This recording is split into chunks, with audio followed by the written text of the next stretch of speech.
Bonjour, on va expliquer Be'ezrat Hashem, c'est quoi Yom Tov. Il faut savoir que les jours de Yom Tov qu'on a dans l'année, que la Torah, elle nous a interdit de faire du travail, on appelle ça Melechet Avoda. Les jours de fête qu'on a dans l'année, c'est le premier jour et le 7e jour de Pessah. La fête des Shavuot, en Israël, c'est une seule journée, à l'étranger, c'est 2 jours. Rosh Hashanah, c'est 2 jours en Israël et à l'étranger. Le premier jour des Sukkot et la fête des Shmini Atzeret Simchat Torah. En Israël, Shmini Atzeret Simchat Torah, c'est une seule journée. À l'étranger, Shmini Atzeret, c'est une journée et Simchat Torah, c'est une journée. C'est une autre journée. C'est ça les jours de Yom Tov qu'on a pendant toute l'année.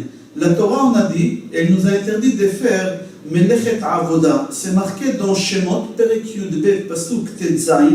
Je lis à l'intérieur. וביום הראשון מקרא קודש, וביום השביעי מקרא קודש יהיה לכם, כל מלאכה לא יעשה בהם, אך אשר יאכל לכל נפש ולבדו יעשה לכם. Concernant le premier jour de Pessah et le 7e jour de Pessah, la Torah nous dit qu'on n'a pas le droit de faire aucun travail, mis à part, la Torah elle dit Melechet Ochel Nefesh. Chaque chose qui concerne la nourriture, on a le droit de faire et on va expliquer ça Be'ezrat Hashem. Chachamim, ils ont dit En ben Yom Tov le Shabbat ella Ochel Nefesh bilvad. Quelle est la différence entre Shabbat et Yom Tov? Il n'y a aucune différence entre Shabbat et Yom Tov. On n'a pas le droit de travailler, c'est un jour chemin. Mis à part la nourriture. Je cite le Rambam dit que les 39 travaux qu'on n'a pas le droit de faire pendant Shabbat, de là-bas il y a plusieurs travaux qu'on doit les retirer, qui concernent la nourriture de l'homme, qu'on a le droit de les faire pendant Yom Tov, et là-bas le Rambam, il cite Ktsira, Imur, Disha, Zriya, Brira, Trina, Harkada, Disha, Afiya, Shrita, Ve'avarat, Esh. C'est-à-dire, on n'a pas le droit d'allumer le feu pendant Yom Tov. C'est un jour chômé, comme le jour de Shabbat. Mais on doit cuisiner. Alors, comment on fait? Alors, on doit laisser une veilleuse, un feu allumé depuis la veille de Yom Tov, avant que la fête elle commence. Et de ce feu-là, on a le droit de prendre une autre bougie et d'allumer pour allumer le gaz. C'est-à-dire, on a le droit de cuisiner, de prendre le feu qui était existant déjà avant la fête, et d'une source de feu, on prend et on allume le gaz et on a le droit de cuisiner. Quand on a fini de cuisiner, on n'a pas le droit d'éteindre le gaz. Il y a certains qui ont une tactique de prendre une bouilloire d'eau et ils la remplissent jusqu'au fond de l'eau. Et l'eau, au moment qu'elle bout, ça se renverse et ça éteint le feu. Et quand le feu il s'éteint, il coupe le gaz. Mais il faut savoir que l'eau qu'on a chauffée, il faut les utiliser pour la nourriture. Parce que là, tu es en train de cuisiner. Pourquoi? Pour éteindre le feu, c'est interdit. C'est un travail. Il faut que ce soit pour la nourriture. Alors tu fais un café, tu fais un thé, tu n'as pas le droit d'éteindre le feu et ne pas utiliser l'eau. On continue. On a une obligation pour chaque homme d'acheter pour sa femme des cadeaux pour la rendre joyeuse pour la fête. C'est une obligation de rendre joyeuse sa femme pendant la fête. Alors la Gemara dit, pour rendre joyeuse sa femme, il faut lui acheter des habits, des bijoux, etc. Aujourd'hui, c'était à l'époque, la Gemara disait on lui achète des chaussures. Aujourd'hui, je ne sais pas si on peut rendre joyeuse une femme avec les chaussures, parce que les prix des chaussures, ce n'est pas les mêmes prix qu'avant. Chacun avec la façon qu'il sait comment il peut rendre joyeuse sa femme. Là-bas, la Gemara dit, il faut rendre joyeuse aussi ses enfants en leur achetant des bonbons. Aujourd'hui, je ne sais pas si on peut rendre joyeux les enfants avec des bonbons, mais chacun il doit rendre joyeux sa famille comme il sait qu'ils vont être joyeux, la façon qu'ils vont se faire une joie. Et nous-mêmes, on doit boire du vin, et on doit manger de la viande grasse, avec de la nourriture, on doit se rendre joyeux nous-mêmes. Et la Torah, elle dit que tu dois faire participer dans cette joie l'étranger, le converti, le veuve, l'orphelin, la veuve, le pauvre. D'accord? Et on a l'obligation aussi de faire Kiddush à Yom Tov. Dans le Kiddush qu'on fait la veille de Yom Tov, le soir de Yom Tov, on doit faire la bracha de Shechianu. Il y en a qui disent que le kiddush de la veille de Yom Tov, c'est kiddush mideoraita, c'est d'après la Torah ce kiddush-là. Il faut savoir que le kiddush de vendredi soir, pendant toute l'année de vendredi soir, c'est minatora. Et le kiddush de samedi midi, on appelle ça kiddush à rabbin, c'est miderabanan. On continue. Chachamim, ils ont fixé qu'on a l'obligation de manger 2 repas pendant la fête de Yom Tov. Une le soir et une le lendemain à midi. Shabbat, on a l'obligation de manger 3 repas et c'est Oda Revi'it aussi, après la Havdalah. On a l'obligation de faire ces repas avec du pain, lechem mishne, 2 chalot et faire amotzi lechem min haaretz. D'accord? Pourquoi 2 chalot lechem mishne? Parce que Shabbat, on prend lechem mishne parce que vendredi, au moment qu'on était dans le désert pendant 40 ans, on recevait la manne. Alors, vendredi, on recevait une double ration pour 2 jours, parce que Shabbat, la manne, elle ne descendait pas. Alors, à Yom Tov aussi, la manne, elle ne descendait pas. La veille de Yom Tov, on recevait aussi chacun une double ration de manne. C'est pour ça qu'on doit faire Motzi Lechem Min Haaretz avec Lechem Mishne, avec 2 chalot comme Shabbat. Au moment qu'on fait Birkat Hamazon, pendant Yom Tov, on doit rajouter Ya'aleh Veyavo. Entre parenthèses, à Sukkot, on a l'obligation de la Torah de manger kazaïd, lechem dans la souka. On a l'obligation de manger du pain le premier soir de Sukkot dans la souka, kazaïd, lechem. Et à Pesach, on a l'obligation de manger le premier soir des Sukkot, des Pesach, kazaïd, matzah. Je referme la parenthèse, on continue. À la sortie de Yom Tov, on a l'obligation aussi de faire la Havdalah, mais c'est midé Rabbanan, c'est d'après Chachamim, la Havdalah. Mais seulement, il y a une différence entre la Havdalah de samedi soir et la Havdalah de la sortie de Yom Tov. La différence est qu'à la sortie de Shabbat, on fait Boré Priya Amavdil, Boré Priya Gefen, Boré Meoré Aesh. D'abord Bessamim, mais après Boré Meoré Aesh. D'accord, on monte Boré Priya Gefen, Boré Mine Bessamim et Boré Meoré Aesh. C'est-à-dire le Gefen, c'est le vin en goutte, Bessamim en sang, et les yeux, on regarde le feu. Ça, c'est Shabbat. Yom Tov, on fait Boré Priya Gefen et on fait Boré Meoré Aesh. On ne fait pas Boré Mine Bessamim. Pourquoi? Parce qu'à Yom Tov, on n'a pas Neshama Yetera. On n'a pas la deuxième âme en plus qu'on a pendant Shabbat. Alors, on n'a pas, on ne doit pas faire Boré Mine Bessamim ou Atse Bessamim pour accompagner la Neshama Yetera à la sortie de Yom Tov. Parce qu'il n'y a pas de Neshama Yetera. Il y en a qui disent que même Boré Meoré Aesh, on ne fait pas pendant Yom Tov. Pourquoi? Parce qu'on a utilisé le feu pendant Yom Tov. Alors il y en a qui font la Havdalah uniquement sur Boré Priya Gefen, Amavdil et Boré Priya Gefen et c'est tout. Ils font ni le Bessamim parce qu'on n'a pas des Neshama Yetera comme on a expliqué, et ils ne font pas non plus Boré Meoré Aesh. Pourquoi? Parce qu'on a utilisé le feu pendant Yom Tov, c'est une source comme on a expliqué. On continue. Au moment que Yom Tov tombe jeudi soir et vendredi, et dès que Yom Tov sort, il y a Shabbat qui commence. Alors on n'a pas le droit de préparer des Yom Tov à Shabbat. Alors pour pouvoir préparer des Yom Tov à Shabbat, on doit faire Iruv Tafshilin. En France, ça peut arriver, comme à l'étranger, on a 2 jours de Yom Tov. Alors la fête, elle peut tomber mercredi soir, jeudi toute la journée, vendredi toute la journée, et tout de suite Shabbat. Alors on n'a pas le droit de préparer des Yom Tov à Shabbat. Comment on fait? Par exemple, cette année et l'année dernière, les fêtes de Rosh Hashanah, ils ont tombé mercredi soir, jeudi, vendredi, samedi, même en Israël, chez nous ici, 3 jours. Alors on a fait Eruv Tafshilin. Les premières fêtes, le premier jour des Sukkot, il est tombé aussi mercredi soir. Alors nous, on a fait que mercredi, jeudi, mais à l'étranger, ils ont fait 2 jours. Et il faut faire Eruv Tafshilin. Cette année et l'année dernière, c'était comme ça. Et aussi, Simchat Torah et Shmini Atzeret aussi, ça va être la même chose. Alors il faut faire Eruv Tafshilin. J'explique c'est quoi Eruv Tafshilin. On n'a pas le droit de préparer mi Yom Tov Rishon, les Yom Tov Sheni. De du premier jour de Yom Tov au deuxième jour de Yom Tov, on n'a pas le droit de préparer. Chaque jour, c'est un jour dépendant de lui. Alors, on n'a pas le droit de préparer mi-Yom Tov Rishon et Yom Tov Sheni. On n'a pas le droit non plus de préparer mi-Yom Tov les Shabbat. De Yom Tov à Shabbat, on n'a pas le droit de préparer. Alors, comment on fait pour cuisiner Shabbat?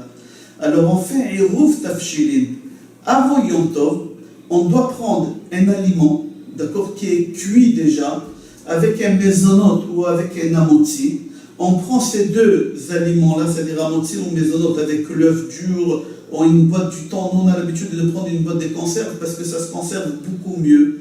On prend ces deux-là et on fait la bracha, Baruch Ata Hashem, avec bracha, on fait al-Eruv. Et après, on dit en araméen que grâce à ça, on a le droit de cuisiner, de cuire, d'allumer le feu avec une source, etc., et de préparer pour Shabbat. C'est-à-dire quoi? Je suis en train de dire que là, ces aliments que j'ai dans la main, je les prépare pour Shabbat. C'est-à-dire quoi? Que je commençais à préparer Shabbat déjà avant la fête. Là, pendant la fête, qui va tomber juste avant Shabbat, j'ai fini seulement. J'ai commencé déjà. Mais là, j'ai fait les finitions. Et les finitions, j'aurai le droit de les faire. Et c'est ça, Eruv Tafshilin. Et ces deux aliments-là, je dois les garder quelque part, ne pas les perdre surtout, parce qu'il faudra que je le mange. Rav Avodia Yosef, Zecher Tzedek V'Kadosh Livracha, dit que ça serait bien de le consommer vendredi soir. Si c'est une chala, faire lechem mishne avec vendredi soir après le kiddush. Si c'est un aliment, le manger pendant vendredi soir. Sinon, on a tout Shabbat pour le manger. Mais il faut le manger, il ne faut pas le perdre. Sinon, ça peut poser un problème. Maintenant, c'est lui qui a oublié de faire Eruv Tafshilin. Comment il va faire pour préparer des Yom Tov à Shabbat? Alors, c'est marqué dans la halakha que normalement, chaque Rav, au moment qu'il fait pour lui, il doit penser à tous les gens de sa ville ou les gens de sa communauté qu'ils ont oublié de faire ou qu'ils n'ont pas pu faire, les rendre quitte avec son Eruv à lui. Alors, on peut s'appuyer sur le rabbin que lui, il a fait pour lui, et nous, on aura le droit de préparer chez nous à la maison. Pendant le Yom Tov, certains Yom Tov, on dit le Hallel. On dit le Hallel. Alors, il y a le Hallel, il y a 6 mizmorim là-bas, de 113 à 118 de Tehillim. Chachamim, ils appellent ça Hallel, ou dans la Gemara, on l'appelle Hallel HaMitzri. Pourquoi ça s'appelle Hallel HaMitzri? Parce que dans tous ces chapitres-là que j'ai dit, on parle là-bas de la sortie d'Égypte, on fait des louanges à Akadosh Baruch Hu de la sortie d'Égypte, surtout celui des 114. Akadosh Baruch Hu nous a fait sortir d'Égypte, il nous a sauvé des Égyptiens qui ont couru derrière nous, Betzet Israël, Mimitzraim, etc., Bet Yaakov, etc. En Israël, pendant toute l'année, on dit pendant 18 jours le Hallel. Où on voit les 18 jours de Hallel, 7 jours de Sukkot, le jour de Shmini Atzeret Simchat Torah, le 8 jours de Hanouka, le premier jour de Pesach et la fête des Shavuot. À l'étranger, ils font pendant 21 jours dans l'année, ils font le Hallel. Tous les jours que j'ai cités, il faut rajouter là-bas les deuxièmes Yom Tov qu'ils ont à l'étranger. On ne dit pas le Hallel à Rosh Hashanah. Vous avez remarqué que je n'ai pas cité Rosh Hashanah. On ne dit pas le Hallel à Rosh Hashanah. Pourquoi? Parce que ce n'est pas possible de dire des louanges et des chants les jours des jugements. Ce n'est pas correct de faire une chose pareille. C'est pour ça qu'on ne fait pas. On a expliqué déjà dans une autre cours pourquoi à l'étranger on fête 2 jours de Yom Tov et en Israël on fête une seule journée de Yom Tov. Pourquoi? Parce qu'avant qu'on avait le calendrier que Hillel HaZaken il a fixé, d'accord, c'est 400 ans après l'ère, je crois on dit ça, 400 ans après l'ère, il y a Hillel HaZaken qui l'a instauré. C'est pas lui qui l'a fait, ce calendrier. Ce calendrier, il a existé bien avant lui, mais on n'avait pas le droit de l'utiliser. Pourquoi? Parce que la Torah, elle nous a obligés de fêter les Rosh Chodesh. C'est-à-dire quoi de fêter? Le Beth Din, il cherchait des témoins, on va expliquer tout à l'heure, et le Beth Din, il déclarait le Rosh Chodesh. On n'avait pas le droit d'utiliser un calendrier. Mais seulement, malheureusement, on a eu le Beth Amikdash qui a été détruit. et on ne pouvait plus faire les Ibour à Chodesh avec le Bet Din. Alors Hillel Azaken, il a dit le calendrier qu'on a, je l'instaure à partir de maintenant qu'on va l'utiliser. Et on l'a jusqu'à 6000 ans, Be'ezrat Hashem. Comment on faisait? Il y a une Mishnah qui elle dit comme ça, que tous les gens qui ont vu la nouvelle lune, ils venaient à Yerushalayim, dans un khatser, dans un jardin, que là-bas, tous les gens, ils venaient témoigner, et là-bas, le Bet Din, il leur faisait des grandes fêtes. Il leur donnait à boire et à manger à volonté pour les inciter à venir à témoigner là-bas. Et au moment que les témoins y venaient, le Bedin il les contrôlait pour voir lesquels ils étaient vrais, lesquels ils étaient faux. On expliquera tout à l'heure pourquoi il y avait des faux témoins là-bas. Quel intérêt ils avaient de faire des faux témoignages. Et au moment que les Bedin trouvaient des vrais témoins, tout de suite les Bedin proclamaient le Rosh Chodesh. Au moment que les Bedin proclamaient le Rosh Chodesh, tout de suite, il y a des gens qui partaient allumer des torches sur les montagnes d'Yerushalayim. Et les gens qui habitaient loin d'Yerushalayim, ils voyaient les torches. Eux aussi, ils allumaient les torches. Pour que les gens de la Syrie, ils voyaient les torches, ils allumaient. Et comme ça prenait du temps jusqu'à que tout le monde, c'était les moyens de communication de l'époque, pour prévenir tout le monde qu'aujourd'hui, c'est Rosh Chodesh. Pourquoi il y avait des faux témoins? Et pourquoi on a changé cette méthode de communication? Parce qu'il y avait des gens dans la communauté qui voulaient fausser le calendrier juif. Ils avaient des raisons pour fausser le calendrier juif. Ils envoyaient des faux témoins pour témoigner de la nouvelle lune. Alors qu'est-ce qu'ils ont fait, Chachamim? Ils étaient très stricts. Alors eux, ils n'arrivaient pas à passer un témoignage. Alors qu'est-ce qui s'est passé? Eux, ils ont dit, on va allumer des torches, non? Avant que le Bedin il envoie allumer des torches. Et comme ça, on va fausser les témoignages et on va fausser la déclaration de la nouvelle lune. Et à partir du moment qu'ils ont commencé à eux aussi d'allumer des torches, alors Chachamim, ils ont dit, il n'y a plus de torches. Comment on va faire? On va envoyer des témoins à cheval. Mais le temps que les témoins à cheval arrivaient très très loin, c'était tard. Alors en Israël, qui savait tout de suite que c'était Rosh Chodesh, ils savaient quand la fête elle tombait exactement, alors ils faisaient une seule journée parce qu'ils savaient quand c'était Rosh Chodesh. Mais le problème, loin d'Israël, le temps que les témoins arrivent, la fête il fallait la faire. Alors en tout ils faisaient 2 jours, ils ne savaient pas si c'est aujourd'hui ou demain. Alors ils faisaient 2 jours de fête. Et c'est comme ça pourquoi on a 2 jours de fête. La question que vous vous posez certainement, aujourd'hui on a le calendrier. On sait avec exactement quand est-ce que c'est le Ibour, même à l'heure, à la minute près, on sait quand est-ce que c'est la nouvelle lune. Alors pourquoi on a besoin de faire 2 jours? On sait exactement. La chose est, les rabbins qu'ils ont instauré, qu'il faut faire 2 jours, ils avaient un niveau tellement élevé qu'aujourd'hui on n'a pas des rabbins au même niveau qu'eux pour annuler cette halakha, pour annuler cette loi. Il faut savoir, au moment qu'il y a un rabbin qui a instauré une loi, pour annuler cette loi-là, il faut qu'il y ait un rabbin qui a le même niveau que lui. Tant qu'il n'y a pas de rabbin au même niveau que lui, on ne peut pas annuler cette loi. Malheureusement, aujourd'hui, et ça fait des années, on n'a pas des rabbins au niveau que ces rabbins-là qui nous ont instauré de faire 2 jours, alors on est obligé de faire encore 2 jours jusqu'à Be'ezrat Hashem, que le Mashiach vient et qu'on aura la construction de Beth Amikdash, Be'ezrat Hashem.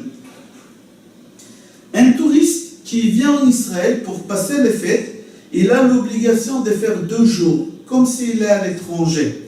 Et un Israélien qui va à l'étranger, il fait une seule journée, mais le 2e jour, il doit le faire, mais quand il est en public, quand il est entouré avec des gens, il doit jouer le jeu comme tout le monde. Mais quand il est seul, il a le droit de faire ce qu'il veut. Même quand il est seul, il est obligé de mettre les tefilines. D'accord? Parce que pour lui, ce n'est pas un Yom Tov. Maintenant, un étranger, on ne va pas rentrer maintenant dans cette polémique, un étranger qui vient 3 fois dans l'année, les 3 fêtes, Pessah, Shavuot et Sukkot, il fait une seule journée. Ou quelqu'un qui a un appartement ici et qui va de temps en temps, mais il ne vient pas pendant toutes les fêtes. Rav Yosef, il dit non, avoir un appartement en Israël, ça ne veut rien dire. Rav Yosef, Zecher Tzedek Vekadosh Livracha, dit, ça dépend où est ta famille. Pas la fiscalité, ta famille, elle se trouve où? Ta femme, tes enfants. Il y a le Aliyah Boeing, on appelle ça. La femme et les enfants, ils sont ici en Israël et le mari, il va, il vient.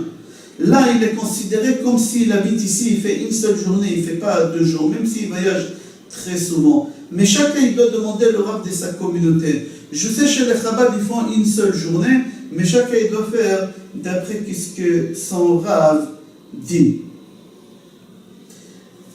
Maintenant, le lendemain de Yom Tov, on appelle ce jour Isru Chag. C'est quoi Isru Chag? Comme nous ici en Israël, on fait une seule journée de Yom Tov, alors pour montrer un lien avec les Juifs des diaspora, nous aussi on fait un genre de mi-fête. On garde les habits de la fête, on fait des belles repas, mais on travaille, on prend la voiture, etc.